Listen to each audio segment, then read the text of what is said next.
Assalamualaikum warahmatullahi wabarakatuh.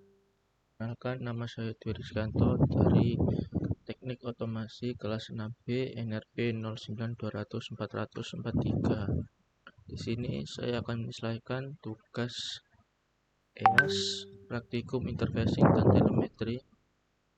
Dalam membuat penjelasan ini, Anda bisa memanfaatkan Zoom free 30 menit dan live-kan ke YouTube dan share screen ke PPT dengan durasi kurang dari 9 menit dan tidak boleh lebih dari 10 menit.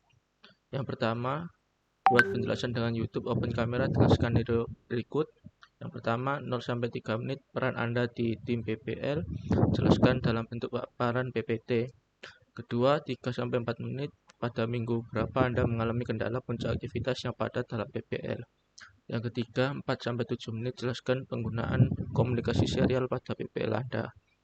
Yang keempat, 7-8 menit untuk pengukuran jarak jauh telemetri menggunakan komunikasi Modbus. Jelaskan apa itu Modbus dan apa Modbus bisa digunakan master slave. Yang kelima, terdapat layanan IoT seperti Blink IoT, Android Cloud, ThinkSpeak atau lainnya. Pilih salah satu dan jelaskan fitur-fiturnya. Langsung saja kita masuk ke PPT-nya. Untuk perkenalan sudah. Yang pertama, peran di tim PPL AIS, yaitu turut serta mengikuti pameran peringatan bulan ketiga yang dilaksanakan di Geraha Dewa Ruci PPNS pada tanggal 27 Februari 2023 awal masuk PPL AIS.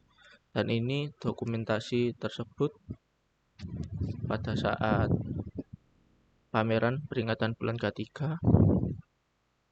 Yang kedua, peran di tim PPL AIS terlibat membantu dalam proyek pembuatan baterai untuk powerbank perangkat AIS dan melakukan riset solar panel 12 volt. Ini dokumen dalam proyek pembuatannya. Tiga, terlibat dalam proyek AIS yaitu pembuatan NMIA buffer.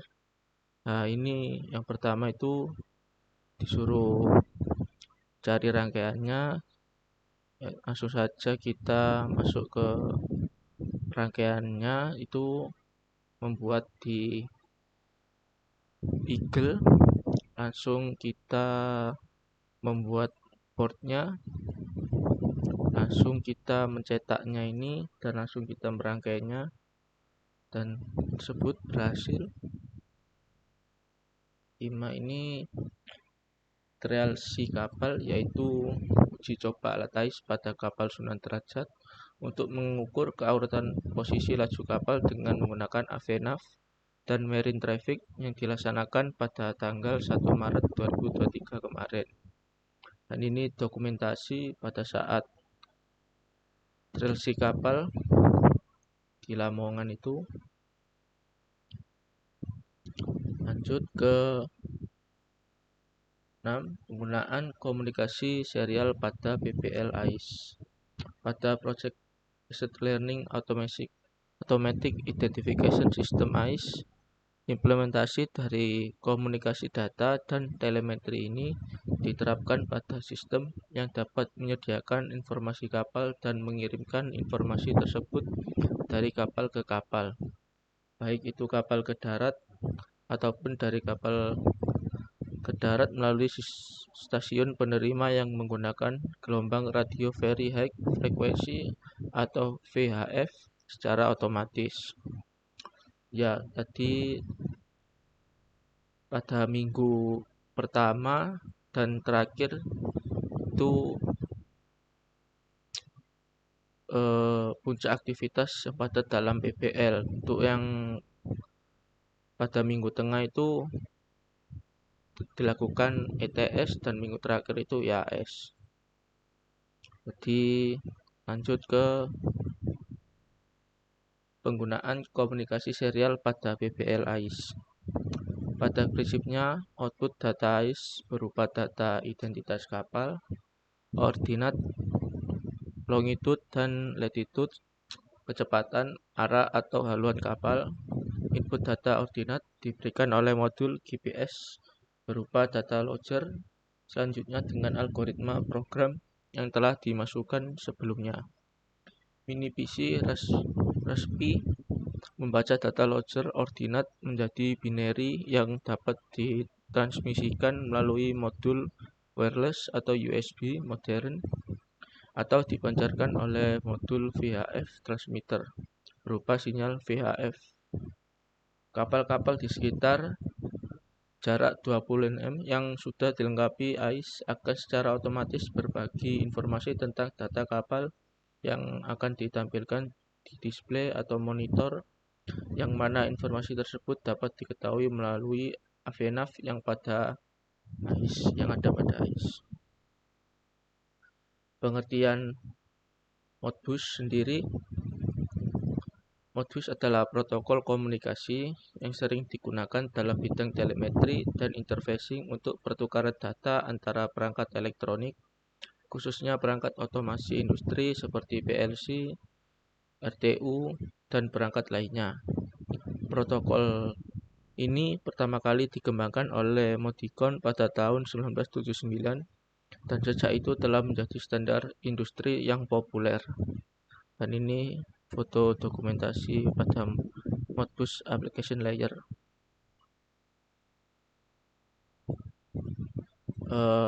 Apakah Modbus bisa untuk penggunaan master slave? Ya, Modbus merupakan protokol yang sering digunakan untuk penggunaan master slave dalam bidang interfacing dan telemetri. Penggunaan master slave adalah salah satu konfigurasi yang umum digunakan dalam protokol Modbus untuk memungkinkan komunikasi antara perangkat yang berbeda. Dalam skenario master slave dengan Modbus, perangkat yang berperan sebagai master akan menginisiasi dan mengendalikan pertukaran data dengan perangkat yang berperan sebagai slave. Berikut adalah gambaran bagaimana Modbus beroperasi dalam penggunaan master slave. 1. Master pemimpin. Perangkat yang berperan sebagai master bertindak sebagai pemimpin dalam pertukaran data. Master dapat mengirimkan permintaan request ke perangkat slave untuk mendapatkan data atau mengontrol perangkat tersebut. Slave, bawahan. Perangkat yang berperan sebagai slave adalah penerima dari permintaan yang dikirim oleh master. Slave merupakan merespon permintaan dari master dengan mengirimkan data yang diminta atau menjalankan tindakan tertentu berdasarkan perintah master. Layanan IoT ThingSpeak. ThingSpeak adalah suatu platform website yang biasanya digunakan untuk suatu proyek dengan sistem IoT. ThingSpeak dapat digunakan secara open source untuk menjalankan aplikasi dan API. Data yang masuk pada ThingSpeak juga dapat disimpan dan diambil dengan berbagai perangkat menggunakan HTTP melalui koneksi internet atau LAN. ThingSpeak sebagai platform cloud memungkinkan kita untuk melakukan monitoring dan controlling seperti layaknya sistem IoT.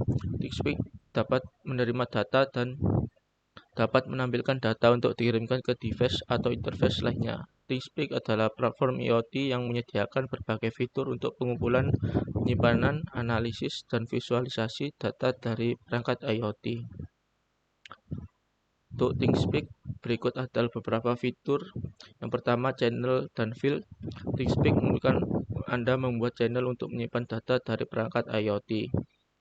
2. Pengumpulan data. ThingSpeak menggunakan berbagai protokol komunikasi untuk mengumpulkan data dari perangkat IoT termasuk HTTP, MQTT, dan protokol lainnya.